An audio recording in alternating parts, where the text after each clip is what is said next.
My name is Jethro Castillo with vCom Solutions, and today we're talking about cybersecurity. With me, I have Jake Weaver, Advanced Solutions Consultant for Lumen, working with channel partners to help customers with edge, cloud, and security solutions, and Darrin Good, vCom's in-house cybersecurity expert/guru. Jake, Darrin, obviously I introduced you guys a little bit, but it's kind of that bare bones, top of the line. So Jake, we'll start with you, but why don't you introduce yourself the way you know how? Yeah, so I've been at Lumen for 11 years now, and really my role here is working with partners like vCom to really kind of bring a little bit of clarity and understanding of the broader Lumen portfolio, specifically around our cloud hosting and security services, really kind of painting the picture of what those look like, the problems that we solve, and who the ideal customer profiles are that we're really a good fit to help. And then on the other side of that coin is working with like Darrin to kind of identify those opportunities to help customers and what's a good fit, and then working to have a positive and swift sales motion so that there's a good experience for everybody involved, customer, partner, Lumen, etc. Yeah, and I'm Darrin Good. I'm with vCom, been over here a little over a year now. And my title is Technology Solutions Executive. I primarily work in the cloud and security area, do some network as well. And I love working with partners like Lumen. I'm glad Jake was able to come on today. We have so many partners in our ecosystem today that people know are great for circuits and connectivity. And that's what vCom's really been known for such a long time. And really where I've been able to enjoy my time here is working with partners like Lumen and saying, hey, you have so many other things to offer our customers that they may not even be aware of. And so, my job is to try to put the two together, put them in a room and let them talk solutions. So that's really, I'm more of a security matchmaker, I think, in some cases. That's romantic. We'll leave it at that. At the time of this recording, it is Cyber Awareness Month, or October, and it's also Spooky Month, which is great timing, especially with cybersecurity being a little bit scary, at least the not secure part of cyber.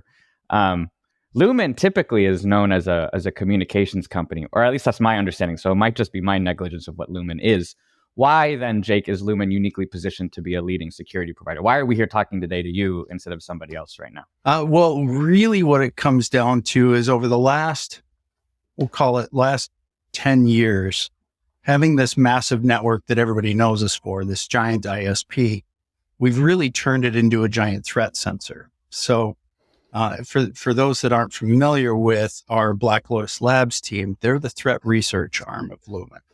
So really, they're a bunch of security analysts, machine learning experts that pore over the data that we get from this massive network that we have. We have the most highly peered network on the planet, right? So we touch roughly 3 out of 4 of the world's IP packets, which gives our Black Lotus Labs team a really deep visibility and understanding of what's going on in the internet and the current attack vectors that bad guys are leveraging out there, not only so that we can protect our own infrastructure, but that intelligence then feeds into our security practice and the broad portfolio of services that we can bring to bear. So with security, it's a balancing act of the right people, processes, and tools, and that intelligence that Black Lotus Labs brings to our practitioners allows us to really have a better understanding of what the bad guys are doing so that we can take a more proactive stance, or at least as close to real time as possible when it comes to cybersecurity. So that visibility there that Black Lotus Labs brings, coupled with a deep bench of practitioners and a broad skill set of different tools and OEMs that we can bring and manage, make us a real powerful force in helping keeping our customers safe. That's it in a nutshell, my friend. A big nutshell, but a nutshell nonetheless, and clearly have proven that Lumen is here to stay when it comes to cybersecurity. Security in general has always been important. It used to be, have a bat right outside your house or right outside the door and just make sure no one comes in. And in that regard, it's a little bit easier and a little bit simpler. A lot of things have moved to the cloud online. And so cybersecurity has expanded. Security has expanded in its definition, and cybersecurity is way more important than ever. But I want to hear it from you two. Darrin, we'll start with you. Why is cybersecurity so important to talk about today? Cybersecurity continues to grow as, I would say, such a major threat vector to businesses. I mean, there's certainly still things going on when you talk about physical crime, but the complexity, the ease of deploying some of these techniques that the bad guys are doing out there, it's just becoming so much more effective. And they can launch attacks from the cloud. They can launch attacks from all over the world. And unfortunately, they're being very successful. There's still a lot of people winning out there. And, just like we can't completely eliminate physical crime, we really can't completely eliminate cybercrime either. But if anything, we've had police on the streets for thousands of years, right, of doing that. We haven't really had that on the internet for near as long. So we're trying to perfect that shortcoming. The internet wasn't built with security in mind. We all know that. There wasn't such things as firewalls when it first came out. And so, unfortunately, we have to just continue to pour more and more visibility and more effort into cybersecurity nowadays. Otherwise, they're going to keep being extremely successful in their attacks. Jake, any sort of additional commentary to the importance of cybersecurity today? No, it really kind of, Darrin hammers and a good point there, that cybersecurity is keeping the bad guys at arm's length, right? So it's about reducing the likelihood and impact of something bad happening. And that something bad can be cybercrime. It can be a bad patch that's exploited. It can be a human just does something they should, right? And there's a lot of different elements that come into cybersecurity and just bringing resilience into a digital infrastructure that all businesses rely upon to serve customers and ultimately generate revenue. So the whole goal and our mission is to make it as easy as possible for our customers to make sure that their normal business operations continue to function in the desired manner. There are obviously a lot of horror stories lately about security breaches. You might look at that and go, that's not going to happen to me. Why is this relevant to everybody, every single business? What are the ramifications to not investing in cybersecurity? In my experience, the smaller organizations don't recover from it very well. Large organization tends to have a deeper war chest that they can leverage to survive an incident. A mom and pop shop, your corner market, for example, they may not have the ability, the budget, the financial war chest to be able to weather a business interruption caused by a cyber attack. So more often than not, those organizations, they have the same IT challenges, the same cybersecurity challenges, but they have a much more limited budget in order to work with. So they have to be very strategic about where they implement those controls. So it's, in my opinion, coming from family, both my family and my wife's family, small business owners. If they were to have a cyber incident, I don't know that either of them would be able to weather that storm nearly as effectively as a large enterprise. The thing about small businesses is they don't have, in general, right? They don't have cyber insurance to fall back on. They're, larger organizations have a lot more segmentation. They have more IT staff. They have more resources. So they're going to have a better response to a cyber threat than a small business. And unfortunately, going after a very large organization for millions and millions and billions of dollars is not that easy, right? So it doesn't happen that often. But going after a small business for $50,000, that is something that's going to be potentially a lot more effective because they don't have the protections in place. They don't have the insurance in place. And to Jake's point, there are some crazy metrics out there on how many smaller businesses that get hit by a breach, whether it's ransomware or something else, that just simply never recover and just don't come back, which is a shame because they probably paid some money.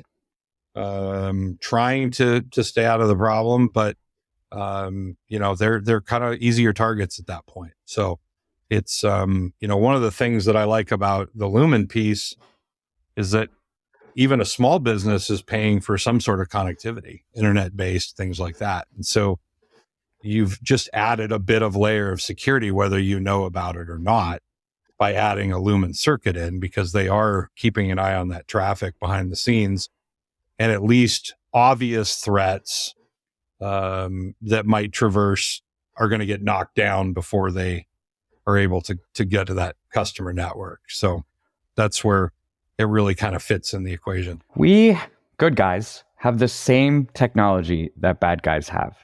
So why are cyber threats still so successful in today's business landscape? What have the bad guys figured out that we haven't figured out, cohesively as a unit? Why are cyber threats still so prevalent and so successful today? I mean, the two most common kind of themes are unpatched vulnerabilities. So software that has some kind of flaw in there that needs to be addressed. And most organizations don't patch as frequently as they should. And those known vulnerabilities out there that typically get exploited are usually exploited within a week of being discovered. And most patching tends to be more on kind of a 30 to 45 day interval. So that leaves a lot of time for bad guys to take advantage of those vulnerabilities. The other thing is that there's humans involved. Humans are the weak link most of the time, right? So social engineering, phishing campaigns, things of that nature, where essentially somebody's just holding the door open for a bad guy to walk right into their network and get into their digital infrastructure. Until Skynet takes over everything, humans are going to be the weak link, and they're going to let the bad guys, like I said, right in the front door to kind of do what they want 9 times out of 10. I mean, I think along those lines too, I tend to look at it, the human element making mistakes is certainly one part of it. The other part is we're busy, right? I mean, you get a small to medium organization, they maybe have 2 IT people. If they're lucky, maybe 1. They're busy. So to Jake's point, things like patching a workstation, not real high on their priority list, right? They're just trying to keep the doors open. They're just trying to keep that website running. And so not being able to get to tasks is kind of making a mistake by necessity, right? They're kind of stuck there. Then the other simple piece is that we, up until maybe a few years ago, companies didn't talk very well. We're a capitalistic society. So, you have different vendors out there that are all trying to compete for business. They're not sharing with each other in a lot of cases. And what I can say though, with people like Black Lotus Labs that Lumen's got, there's industry teams out there now like Black Lotus that's sharing data now, right? They're offering that data to people to make sure that those threats get minimized, right? And we didn't have that before. And I think that's a testament to our industry coming in and saying, listen, I know we're all here to make money, but we got to try to protect the little guy too, right? We got to make sure some of this data gets out. And so, sure, there's going to be services that you're going to charge more for, different organizations to pay for, but at the same time, there's certain things that everybody should have access to. Make sure that they're not victim to some of these things. Yeah. Darrin, you bring up a good point. In Black Lotus Labs, they proactively collaborate with federal agencies. So they're working with federal agencies to take down on average 150 bad actors per month, whether it's through notifying law enforcement and law enforcement is taking them down, or simply we're proactively, just call it black holing that traffic and isolating, putting those bad actors' IP traffic on an island somewhere where they can do no harm. So we're really trying to bake in as much security to our network as possible to try to keep the internet as safe as possible. And then feeding that intelligence back to our customers through different tools that they can procure depending on what their situation requires. We talked about this briefly, especially with small business versus big business. But when it comes to being targeted? What company sizes or vertical markets are being sought after the most? From our vantage point, when we're kind of tracking what the bad guys are up to, financial services, healthcare, federal and local government agencies, those are probably the three. Maybe I'll throw manufacturing in there as manufacturing continues to get embedded into the supply chains out there. But those are probably the three most highly targeted that we see from Black Lotus Labs perspective. I don't know, Darrin, do you see things differently, or have you heard different stats out there? Maybe you can share that with the team here. I think, my experience has been, unfortunately, small to medium business, but also healthcare, extremely large healthcare organizations is certainly one. Schools and universities, a lot of it tends to be how much time and effort can somebody put in their security defense, which can certainly play a factor in that. I would say the largest threats, to Jake's point, that are going to pay off the most are financial services, because they've got money, right? That's what people are targeting. But they do have great defenses as well in many cases. So it's a much harder effort. But, I think realistically, one thing I try to stress to everybody, I don't care what size you are, you need to be taking cybersecurity as serious as you take any other security, right? If you lock the business up at night, why do we do that, right? Well, because there's a chance somebody's going to come rob my building. Well, it's the same thing with cyber.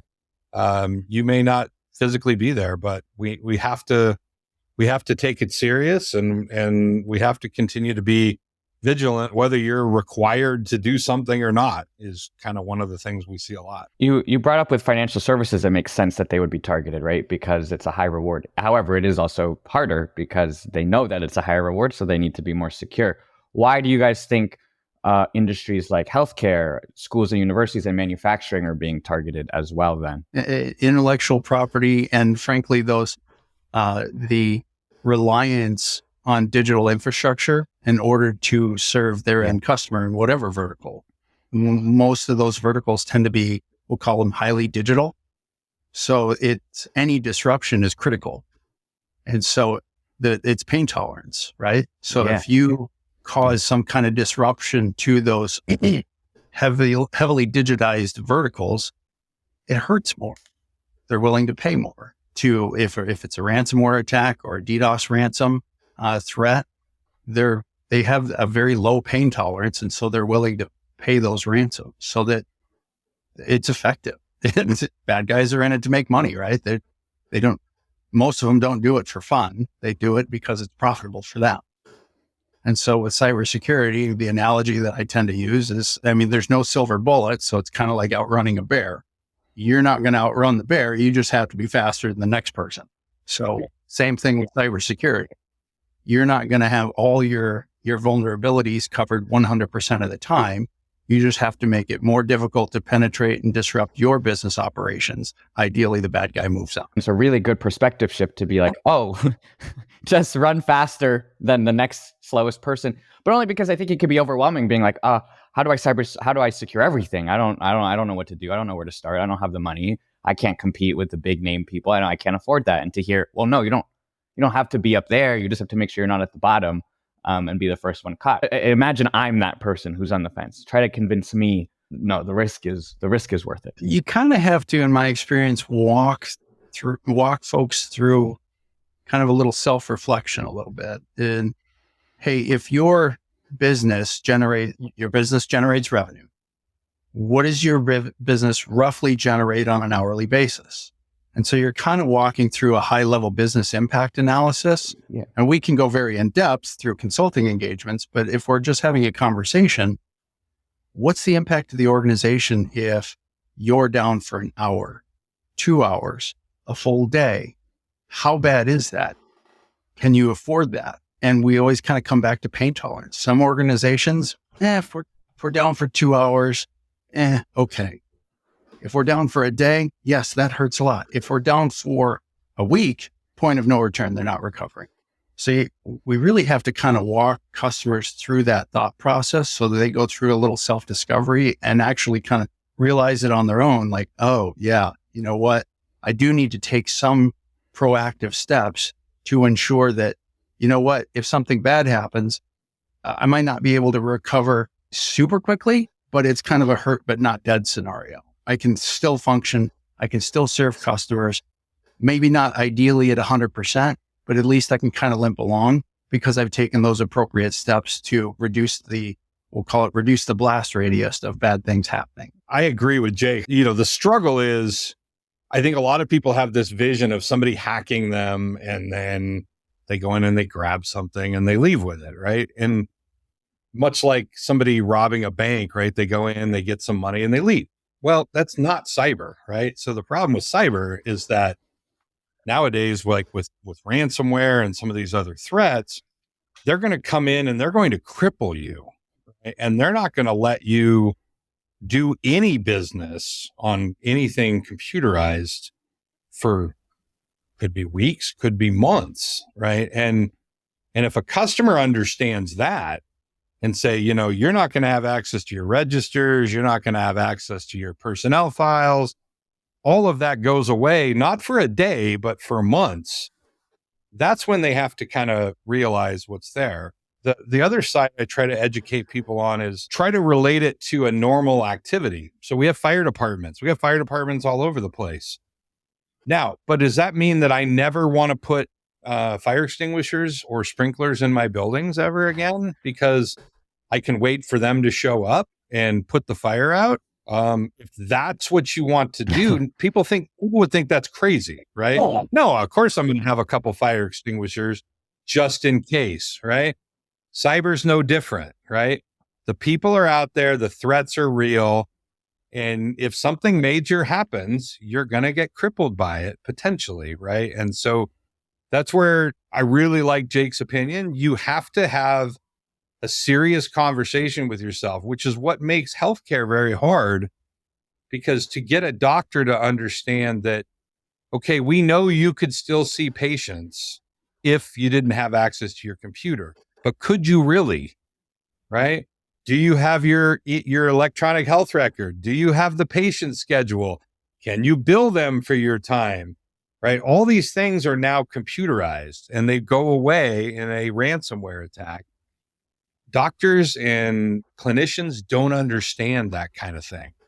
So you have to get them to understand that your business stops and ceases to operate under certain conditions. And are you willing to put up with that, not for a day or two, but for months at a time? And that's a reality. I agree completely. Healthcare is such a highly targeted industry. That's why they have regulations and compliance standards that they have to follow. They're not easy. Well, and even restaurants. How many restaurants nowadays have apps? You go in and you disable somebody's server infrastructure and now people can't order and you can't ring up food. Sure, I can still make sandwiches or I could make food, but I can't bill for it. And unfortunately, you don't bill for it, you don't stay in business very long. So the more we keep relying on technology, the more these threats become more and more real and more impactful. Yeah, especially when they're replacing humans too, right? You sometimes you walk into a restaurant and you just order straight on this thing and you never have to interact with a human being. And so they don't hire that person. That goes down. No one there is trained to do that. No one there is trained to be a waiter. And all of a sudden they're freaking out. And so even then, from that small specific example, a restaurant, which isn't typically as high intensity in terms of tech as healthcare, let's say, even then you go down for a day, you lose a lot of business and that could be detrimental to your bottom line. And that is another thing that I think Lumen doesn't get credit for enough either, is Lumen does have an entire team in the consulting realm around business continuity planning, business impact analysis, those things as well, to help an organization understand just how exposed they may or may not be, and what happens. Because if you don't have a plan, it's very difficult to do any execution whatsoever. And so being able to have an organization come in, meet with your executives, get them to understand what the threats are, and then put that in an official plan so that if something does happen, there's a logical pattern to follow, right? that's key, right? We all see maps up on the wall that show how we're supposed to exit a building if there's a fire, right? If there's some sort of alert. Now, whether we do it or not, that's a whole different story. Some people choose to ignore those alarms, we know. But the point being is there are plans in place. They are on the wall. And if somebody hits a server and your app no longer works and you are no longer able to sell food, what do? Right? A lot of places don't have an answer to that. And that's where the ones you brought Jake brought up earlier, which is they don't recover because they didn't have a plan. And by the time they tried to do something, it was just too late. And, you know, their reputation was tarnished. Their ability to sell was tarnished. All those things factor in. For a lot of people, it's hard to conceptualize what it's like to lose something rather than gain something if you've never lost it before. So I really appreciate you guys kind of putting in this perspective of really the gravity of losing to not having a secure network. That being said, you know, we can doom and gloom and talk about the scariness of a lack of cybersecurity all we want, but you know, let's assume that people listening are like, all right, I'm bought in now. I need help. I'm scared. I'm freaking out. I don't want my business to go down. And maybe they're a little mad that we brought this fear to their brain in the first place. So we kind of have a duty now to help. What can somebody do now in a business to be more cybersecure tomorrow than they are today? What's the first thing I should do to make sure I'm not the slowest person running away from the bear? I can't get rid of the analogy in my head anymore, Jake. I'm sorry. It's there now. What do I do? An impression. Most organizations struggle to have a plan. So creating that starting block. I mentioned earlier that we've got about 400 practitioners in our security practice. Many of them are tasked with and engaged with customers, helping to create that plan, right? Figure out where they are today, whether it's as it relates to a compliance standard based upon their vertical.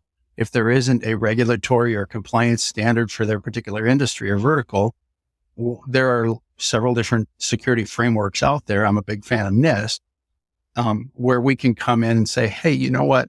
We can help you align to NIST, for example, and help you figure out where you are today against that particular framework. And then where the items are and the vulnerabilities and the gaps in your security posture, we can make those recommendations. Hey, address these three first. Those are going to move the needle quickly and get you more elevated in your security posture. And then we can start chipping away at some of these additional things. It all comes back to planning. You really can't safeguard and protect things that you can't see. You can't make educated decisions on what you need to do without a plan. So you got to start somewhere. And that's typically where, if it's not bringing in kind of a point solution to help protect the network that we're known for, right? That being a giant ISP, it's starting at the beginning and understanding where a customer is today and where they need to be more secure and helping them plot that course. Yeah, I completely agree. I think frameworks are extremely important nowadays. Some people are mandated to follow certain guidelines. People didn't buy car insurance. A lot of people didn't buy car insurance for a long time until the government came out and said, you got to have car insurance, right? Well, guess what? Some people still don't have car insurance, right? Even though they're supposed to. But the mandate made it so that most people put it in their head as, oh, we better go buy car insurance. So what we want to try to do is to get that belief in having a plan before it's required, right? Because even if you're not required to have it. And I think, to Jake's point, the frameworks are really a good place to start. And it's, it'll go in and do little things like, you know, people go, well, I don't even know where to start. Well, frameworks will tell you. They start at number one and they work their way down. If you have a e-commerce website and it's getting attacked a lot, then we might skip a few and go down farther. Framework recommends, because we're putting out a fire at that point, right? But when everything is kind of stable, right, we're going out and we're finding the things that we should be doing. Like, do I know all the devices that are sitting on my network? Doesn't sound really cyber-based, but if I get an alert that something is going on machine, blah, blah, blah, and I have absolutely no idea where that device is, who's using it, anything, makes life very difficult to troubleshoot. And so looking at the framework, it's going to say, understand what you have on your network. What are you running software wise? Are you checking for vulnerabilities?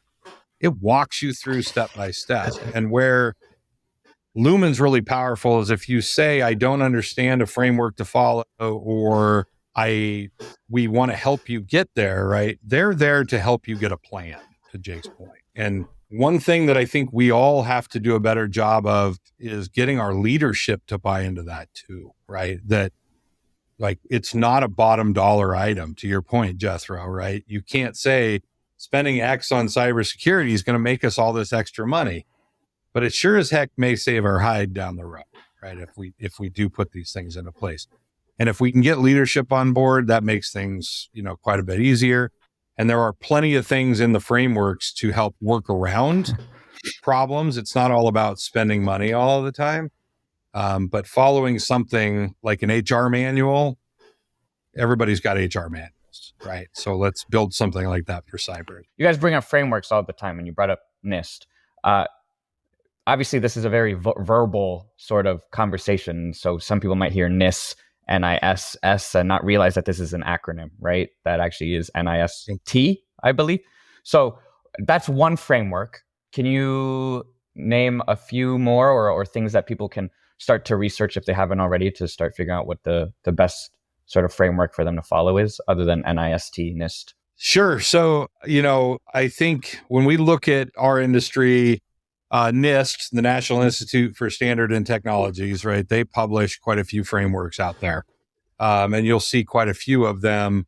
The NIST Cybersecurity Framework, or CSF, as you'll hear it, probably one of the most popular for people to follow because it's much smaller. It's much more concise. There's some policy pieces to it. There are NIST guidelines around pieces of that, like NIST 800-171. Then if you are a bigger organization, you can get into things like NIST 800-53, which has some bigger components to it. One that's very, very popular is the Center for Internet Security. They're top 18 now. Originally started as the SANS top 20 many years ago, and then became the CIS top 20. Their new version 8, well, newish, it's been out for quite a while now, but version 8 cut it down to 18 categories that you should focus on. So that's another one. And then really the big daddy, if you will, of the standards, I think, is ISO 27001, which if you're in manufacturing, you know all about ISO standards.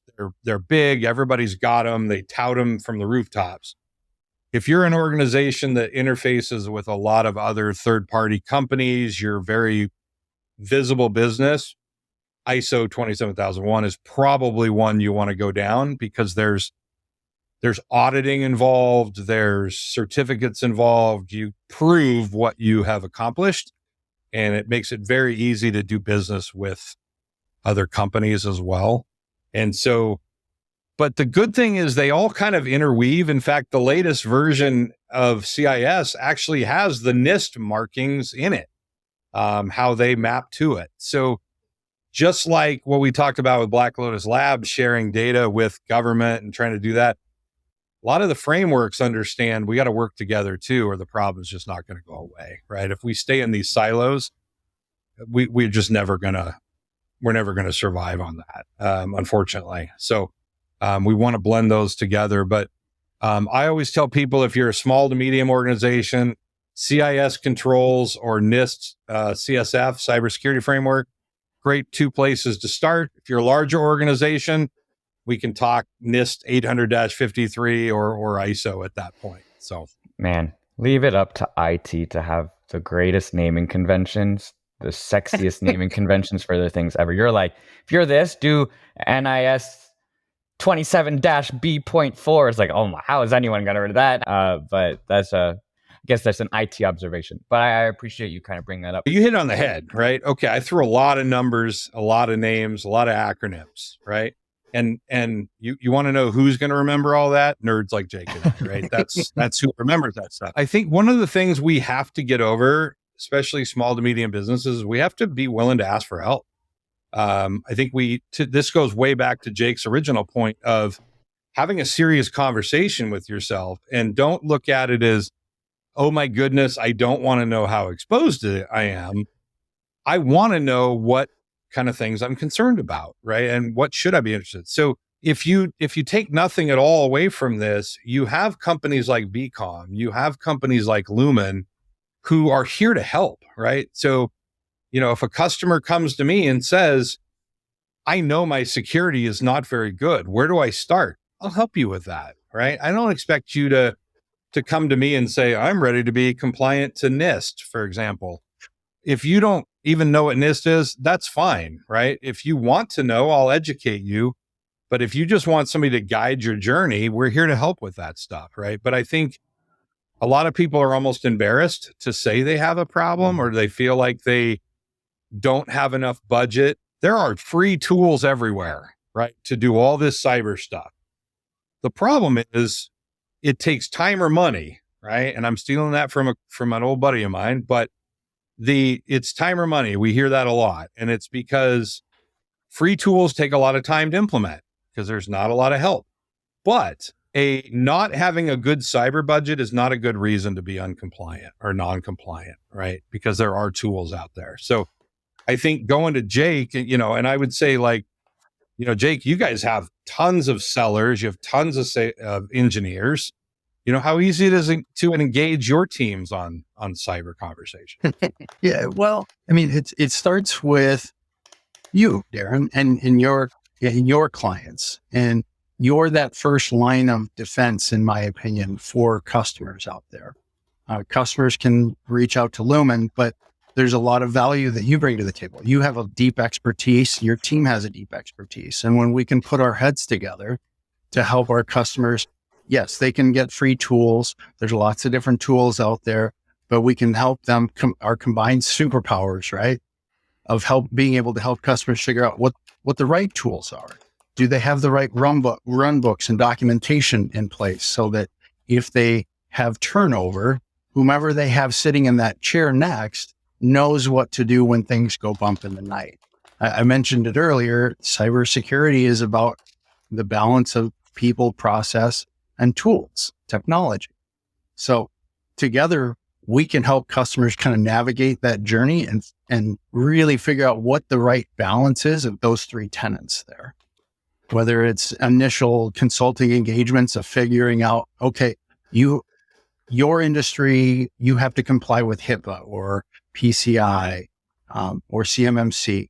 If it's one of those industries, we can help do an assessment through looking at the customer's world through that lens of that framework or regulatory standard, and figure out, okay, here's where you are in relation to that framework or regulatory standard and what you need to do to shore things up so that if an auditor were to come in, you'd get a sticker on your helmet. Good job. You passed. More often than not, folks don't pass on the first try.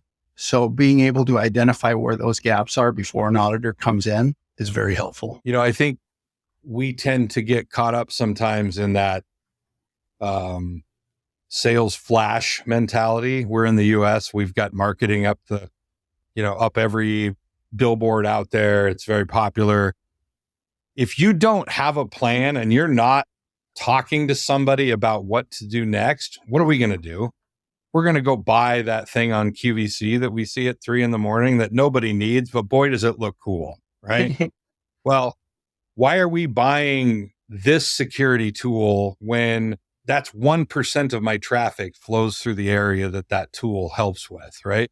That's because we get caught up in the hype, right? We go to trade shows and we see this cool gadget that's got AI and all this stuff, and we jump on it. Well, that may not be what's appropriate for your organization. And so we have to make darn sure that we know exactly what's in line. We know what we need to be compliant. We need to know what the purchase is next, because otherwise we're just buying blindly and we don't know what we're putting into place. And especially if we have something that alerts on this really cool AI data, but we don't have anybody with the time to actually look at the alerts. What do? We just bought ourselves a noisy noise box that nobody's ever going to look at.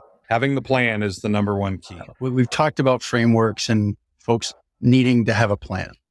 We know between Darrin and myself at Lumen, we can help customers and clients figure out a plan.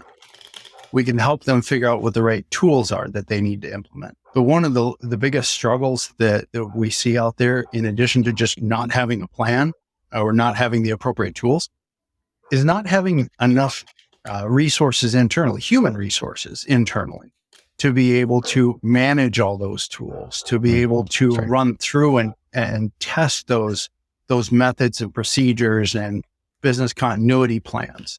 So, I mean, you can go to a couple of different websites out there. I believe one of them, cyberseek.org, is one that I use a lot, where you can actually go out there and see how many job postings there are for cybersecurity professionals.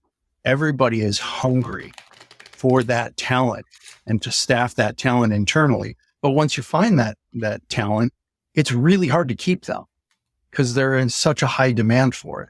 So going back to my analogy of people, process, and technology, finding the right talent and retaining that talent is really, really hard. And that's where organizations, partners like vCom are really powerful and bring a lot of value to customers, because they can help fill those gaps. They can help fill those knowledge gaps and those people gaps. And working with Lumen as well, we can help bring those people gaps in the form of different managed services, where we could take on some of that heavy lifting that is really hard to find the skill sets to take over internally. The bad guys seem to be aligned and work super efficiently and effectively to get things done. And I wish that for the good guys. The reason why I appreciate these conversations and I appreciate us being so open about, let us help you with your cybersecurity, is because we need to do that. IT is done better together, I think, more than almost any other industry, because of, especially with the internet and everything being so unified, that we need to work together, not separately. And so I really enjoy these conversations, and I also really enjoy just the openness of, we want to help because we really do, right? It's important for your business, which then extends to your livelihood. Like this is people's lives, you know what I mean, that are at stake. And so I appreciate this. We are pretty much at time. So I kind of wanted to just open it up finally to both of you. Just any final thoughts about cybersecurity in general? I mean, final thoughts is cybersecurity is hard. The bad guys are usually one step ahead, and it forces our customers to be on the defense. We can help shore up those defenses. We can help identify areas where there are gaps and how to best fill those that meet the budgets of our customers, right? It's all about finding the right security tools that are moving the needle effectively, that aren't going to break the bank. Because it doesn't do anybody any good to spend so much in protecting their castle that they go bankrupt. The final thoughts, I would say, kind of recapping on a few things, don't be afraid to ask for help. Nobody out there has the best security posture ever. That's just reality. I think you'll find in cyber, there is a culture between, there's definite groups like ISSA and ISC squared and others, where you get professionals that come together to be helpful, because, a small to medium business or even a large business, there's a good chance that Jake or I or you, Jethro, we go do business there, right? Whether it's a bank or a restaurant or whatever. And so we do have a vested interest far more in this area than other people, because if something happens to that business and I can't go get my food, for example, that's a problem, right? And so we do want to see that. And the one final thing I wanted to say, and I wanted to say thank you to Lumen for really helping us do this. The one thing that vCom is here to help as well is, if you go, man, I wish I could do more cyber, like Lumen has this great MDR service, this managed detection service that I could bring in, but I can't afford it, right? We hear that, right? I don't have enough money to pay for tool X. Well, that's where vCom excels, right? We started as a technology expense management company. We're still very strong at that, right? Bring it to us, bring Lumen and us together, and we'll say, okay, it's going to cost you this to bring in this service. What if we change out these circuits and we migrate to these Lumen services now, and you end up saving $30,000 a month, it more than pays for that service you were looking at doing, right? Or maybe it doesn't pay for the entire thing, but it sure as heck isn't as much of a bitter pill to swallow at that point, right? So it's not all about buying new all the time. vCom and their partners are very good at how do we find savings so that you can pay for the things that you don't have today. So that's what we're here for. Again, we're here to help. And I just want to thank you guys for having me on, inviting me to have this conversation with you. It's been very fun. vCom's always been an amazing partner of ours, and we truly, truly value the relationship that we have together and the ability to work together to help customers. So thank you guys. Then I'll end with my thank you. Thank you to both of you for taking the time to have this conversation with me. And I think this is a very valuable conversation. If anything, I'm the guinea pig, right? I'm the representative of the audience. And so I feel like I got some of my answers figured out. And I hope that translates to the people listening as well. So I wanted to thank you guys. And to everyone out there, go become cybersecure the way you can. Don't be the one who gets eaten by the bear, by the lion. Just run a little faster. Right. No status quo, right, Jethro? No status quo. Exactly. Well, thank you guys and take care. Thank you. Thanks, everybody.